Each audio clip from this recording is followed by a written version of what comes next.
Supercharge your mindset with these daily Stoic habits. Do you ever feel like your mind is a browser with way too many tabs open? You're stressed out, easily distracted, and just feel completely overwhelmed. I've been there. I felt exactly the same way. My focus was shattered, my stress levels were through the roof over the smallest things, and my productivity was a joke. I was living in a state of constant, low-grade panic, reacting to every notification, every email, every tiny problem, as if it were a life-or-death emergency.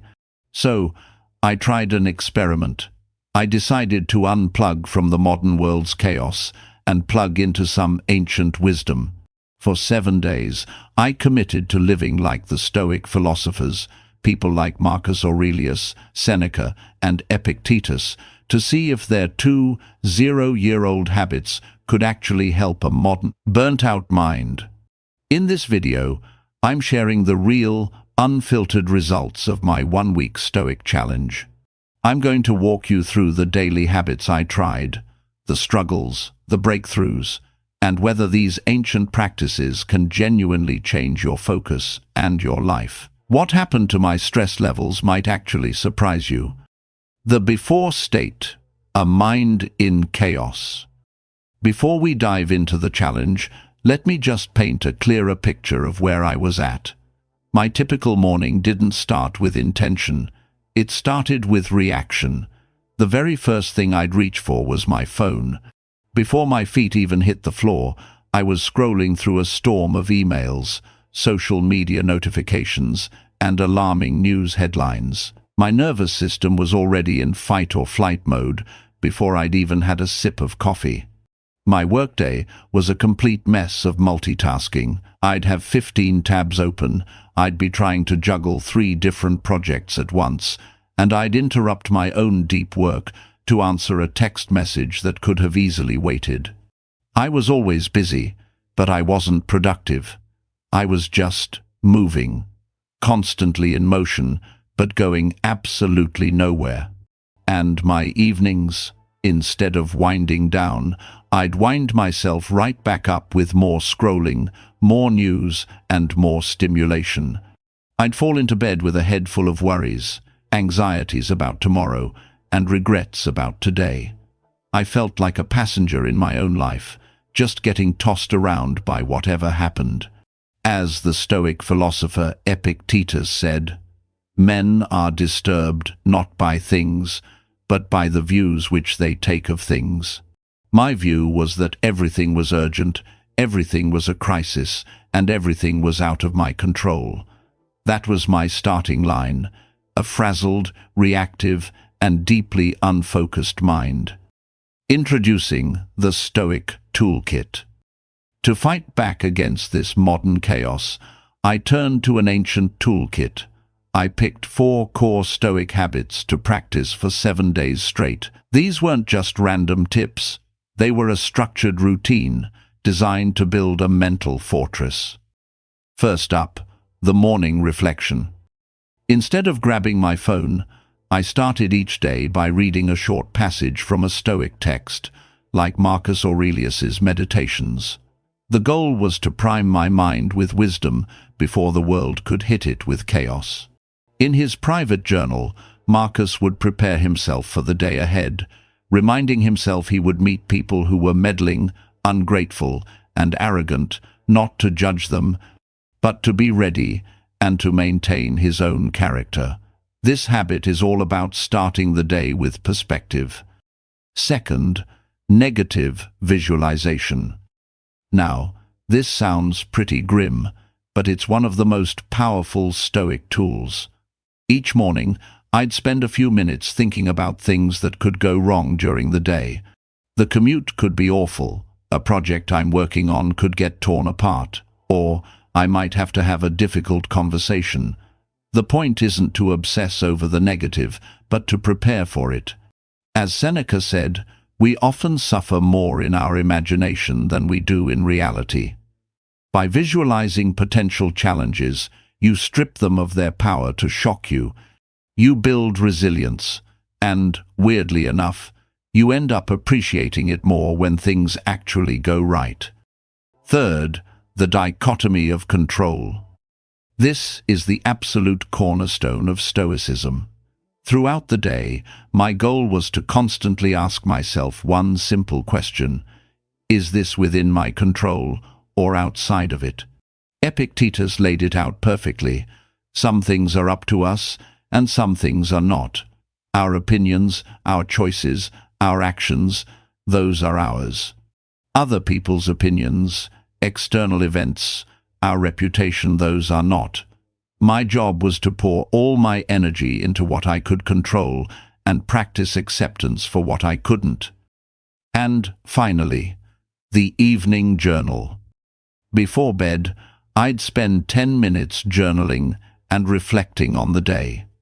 The Stoics used this as a tool for self-examination. I used a few simple prompts. What did I do well today? Where did I fall short of my own standards? What did I learn from the day's challenges? This wasn't about just listing what happened. It was about reviewing my own character and actions, looking for ways to improve. It's a way to make sure you end the day a little wiser than you began it. This was the toolkit, 4 simple yet profound habits. Armed with these, I was ready to start my experiment. The daily journey. Day 1. 2. The struggle is real. The first day was, to put it bluntly, a total failure. I woke up, and my hand instinctively reached for my phone. I caught myself, but the pull was incredibly strong. I put the phone down and picked up Meditations. Reading it felt forced. My mind was already racing, thinking about my to-do list. Then I tried the negative visualization, imagining my internet cutting out during a big meeting. Instead of feeling prepared, I just felt anxious. It was like I was just inventing new things to worry about. Throughout the day, I kept forgetting to apply the dichotomy of control. I found myself getting so irritated by a coworker who was late with their part of a project, something completely outside of my control. By evening, I felt like a fraud. My journal entry was basically a long list of all the ways I'd failed at being a Stoic. I wrote, tried to control the uncontrollable, and just got frustrated. I let small things wreck my peace. This is so much harder than it looks. Day 2 was only a tiny bit better. The morning routine still felt like a chore. I did remember the negative visualization, but it still felt like this hollow, intellectual exercise. I did manage to catch myself once, though. An unexpected bill showed up in my email, and that usual jolt of panic started to rise. But I paused and thought, okay, the bill is here. That's external. What's in my control? My response: I can make a plan to pay it. It was a small win, but it felt huge. It was the first crack of light. Still, by the end of the day, I felt like I was wearing a costume that didn't fit. The habits felt unnatural, and my old, reactive brain was fighting back hard. I started to wonder if this was all just philosophical wishful thinking. Day 3, 4. The shift begins. Day 3 was the turning point. Something just clicked. I woke up, and for the first time, reaching for the book instead of the phone felt less like a chore and more like an anchor.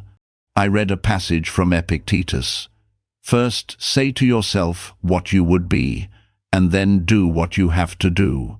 That really hit me. It's all about intention. Then came the real test. I had to give a presentation to a major client. Normally, my anxiety would be simmering for days. That morning, my negative visualization was all about this meeting. I imagined fumbling my words, the projector failing, the clients looking bored. I walked through the whole worst-case scenario in my head. And then I focused on what I could control, how well I prepared my slides, how many times I practiced, and the calm mindset I brought into the room. When it was time to present, I wasn't fearless, but I was calm. The anxiety that usually chewed me up was replaced by this quiet sense of preparedness. It was a profound shift. I had already faced the worst in my mind, so the reality felt completely manageable. The presentation went great, but the real win wasn't the client's approval, it was my own inner state. For the first time, I actually felt the truth in what Seneca said. We suffer more often in imagination than in reality. I had spent years suffering from imagined futures, and this simple habit pulled me right into the present. Day 4 just cemented that feeling. I got stuck in a massive traffic jam, which would normally make my blood boil. I'd be cursing, checking the clock, stressing about being late. But this time, I just looked around and said to myself, "This is not in my control." Freaking out about it wasn't going to move the cars any faster, so I put on a podcast and just accepted it. It sounds so simple, but it felt like unlocking a superpower. My journal entries were changing. Instead of listing failures, I was documenting evidence. I wrote, "Felt anger in traffic, but saw it was pointless." Practiced acceptance. It worked. The peace was immediate. I was starting to see these weren't just ideas. They were practical tools for living a better life. Day 5, 6, 7. The transformation. By day 5, the habits started to feel like a cohesive system. They weren't just clunky, separate actions anymore, but a fluid part of my day. The morning reflection set my intention, the negative visualization prepared me, the dichotomy of control was my shield, and the evening journal was where I reviewed the day and planned for the next. My focus at work had improved dramatically. By consciously choosing to ignore things outside of my control, like office gossip or breaking news alerts, I had so much more mental energy for the tasks that actually mattered. My mind, once a browser with 100 tabs, now felt like it was running on a single, powerful app. On day 6, I decided to try a more advanced Stoic idea, memento mori, reflecting on the fact that you will die. I know, it sounds morbid, but the Stoics used it to create clarity.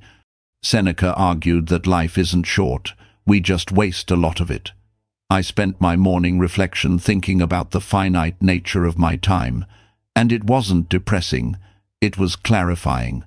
It made the petty annoyances of the day seem laughably small. Why am I wasting my precious, limited energy on being annoyed by an email? Why am I procrastinating on the meaningful work I want to do? It made my priorities crystal clear. On the final day, day 7, I felt like a different person. I woke up feeling grounded and purposeful. The world hadn't changed. There were still difficult emails, unexpected problems, and frustrating people. But my internal response to them had been fundamentally rewired. I was no longer a victim of my circumstances. I was an active participant, focusing my energy where it truly mattered. I was less stressed, more focused, and felt a quiet confidence that I hadn't in years. The goal wasn't to become an emotionless robot. It was about learning to have the right emotions to respond with reason instead of unchecked impulse. It's not that I no longer felt anger or frustration. It's that those feelings no longer got to hijack my mind. The after state, key takeaways. So, after 7 days, did these ancient habits completely fix my modern, stressed-out brain? The honest answer is no, not completely. But they did something much more important. They gave me the tools to start fixing it myself. The constant feeling of being overwhelmed has been replaced by a sense of calm control. My productivity has soared, not because I'm working more, but because the hours I do work are deeper and more focused. If there's one lesson that really stuck with me, it's this. Stoicism is not a passive philosophy you just read about. It's an active training regimen for your mind. It's a daily practice. The single most powerful habit for me was the dichotomy of control.